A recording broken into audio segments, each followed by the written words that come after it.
নান্টু টিপ পড়েছে, একটা বড় টিপ। দেখো কপালে কি সুন্দর জ্বলছে।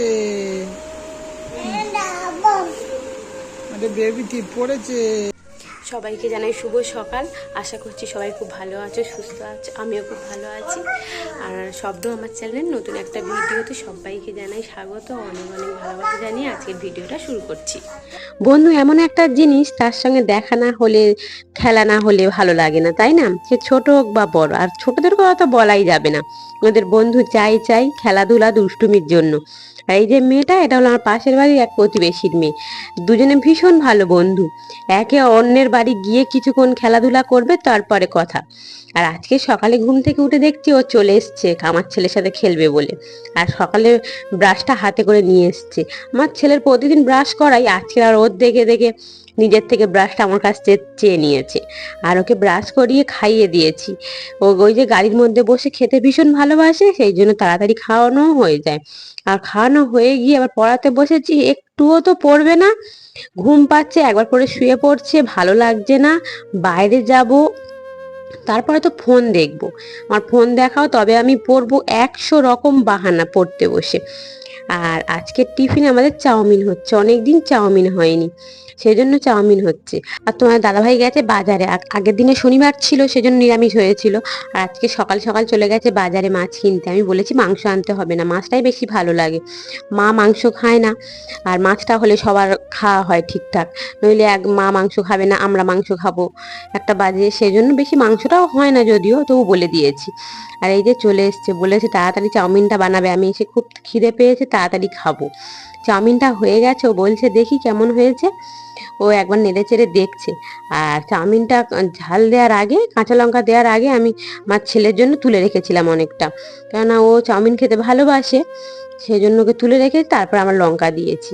ও খেয়ে বলছে একটু নুন কম হয়েছে, ভালো হয়েছে। আমার আবার না সকালের টিফিনে চাউমিনটা ঠিক ভালো লাগে না, আমার একটু ওই সন্ধ্যে বা রাত্রের দিকে চাউমিনটা খেতে বেশি ভালো লাগে। আর এদিকে আমি এখন রান্নার জোগাড় করছি। আজকের বাজার থেকে এনেছে বেশ বড় মতো একটা কাতলা মাছের মাথা। প্রথমে বলেছিল কাতলা মাছের মাথা দিয়ে ডাল করতে, মুগ ডাল। তারপর বললো না, ডাল করতে হবে না, কাতলা মাছের মাথাটা আদা রসুন দিয়ে ভালো করে ঝাল করতে। তা আমি সেইগুলো কেটে নিয়েছি। এখন 10:30টার মতো বাজে, আমার ছেলেকে খাওয়াচ্ছি। আর এদিকে দুধ জাল হয়ে গেছে, মানে আমার ছেলে যে দুধটা খায় সেটা হয়ে গেছে। আর দুপুরের খাবার যে ভিডিওটা না দিতে পারিনি, একটু ব্যস্ত ছিলাম। আর এখন বিকেল হয়ে গেছে, আমার ছেলেকে ঘুম থেকে তুলে এখন দুধ খাওয়াবো, কিছুতেই খাবে না, হাই তুলছে, ভাল লাগছে না। ওর না খুব একটা বাজে অভ্যেস, ঘুম থেকে উঠে সেটা সকালে বলো আর দুপুরে বলো, চুপচাপ বসে থাকবে, আমার কোলে বসে থাকলো, একটুখানি ঘ্যান ঘ্যান করে কাঁদলো, যেটা করে থাকে। আমি আর কিছু বলি না, হয়তো ঘুম থেকে উঠে ভালো লাগছে না, ওই জন্য এরকম করে। আর ওকে খাওয়াতে খাওয়াতে দোকানে একজন লোক এসছে কিছু একটা নিতে, মা তাকে দিচ্ছে, সে মনে হচ্ছে টাকাটা ছেঁড়া দিয়েছে। মা বলছে দেখো তো বৌমা, টাকাটা চলবে কিনা, অনেকটাই ছেঁড়া। আমি তখন বলেছি যে উনি যখন এসেছে পাড়ারই লোক, সেই জন্য দাও, পরে যখন যদি না টাকাটা চলে ফেরত দিয়ে দেবো। সেজন্য মা নিয়ে নিয়েছে। আর এখন দেখো খাবে না, পুরো দাবায় ছোটাছুটি করবে, কাঁদবে। জোর করে খাইয়েছি। আর এখন একটু সাজিয়ে দিচ্ছি, কাজলের টিপ পরিয়ে দিচ্ছি। ওকে না বড় হয়েছে জানি, তো ওকে টিপ পরাতে খুব ভালো লাগে। আর না টিপ পরালে আমার শাশুড়ি বলবে ছেলেটাকে একটু টিপও পরাওনি, কপালটা সাদা হয়ে আছে। আমরা মারা মানে সন্তানকে এত ভালোবেসে আদর যত্ন করে বড় করি, আর একটা সময়ের পরে তাদের কাছ থেকে খারাপ ব্যবহার পেয়ে থাকলে না সত্যিই খুব কষ্ট হয়। এখন আমি সেটা মা হওয়ার পরে বুঝতে পারছি। ছোটবেলায় মা কিছু বললে বা দুই একটা কাজ বললে, তখন হয়তো মার সঙ্গে মুখের ওপর না বলে চলে যেতাম, বা আমি পারছি না, একটা নেগেটিভ কথাবার্তা বলতাম। কিন্তু এখন মা হওয়ার পরে না বুঝেছি জিনিসটা সত্যি ঠিক নয়। একটা মেয়ে বা একটা ছেলে যখন বাবা মা হয় না, তখন তাদের মধ্যে অনেক চেঞ্জ চলে আসে, পরিবর্তন চলে আসে, সত্যি আমি সেটা বুঝেছি এখন। ওকে রেডি করে দিয়েছি, ও এখন ওর ঠাম্মির সঙ্গে বিকেল বেলায় রাস্তায় হাঁটতে বেরোবে, একটু ঘুরবে, প্রতিদিন এটা করে থাকে। আর যদি না ওই রাস্তায় বিকেলে একটু ঘুরে ঘুরে আসে, তো সন্ধেবেলা ভীষণ আমাকে জ্বালায়, কান্নাকাটি করে, ভালো লাগছে না, আমি একটু ফের বাইরে যাব, তখন সন্ধেবেলা বাইরে নিয়ে যেতে হয়, সেই জন্য বিকেল বেলায় তো একটু ঘুরে আসে, তখন মনটাও ভালো লাগে। আর ঘুরে আসার পরে না সন্ধেবেলা পড়াতে খুব সুবিধা হয়, সঙ্গে সঙ্গেই পড়তে বসে যায় একটু বিকেলে ঘোরার পরে।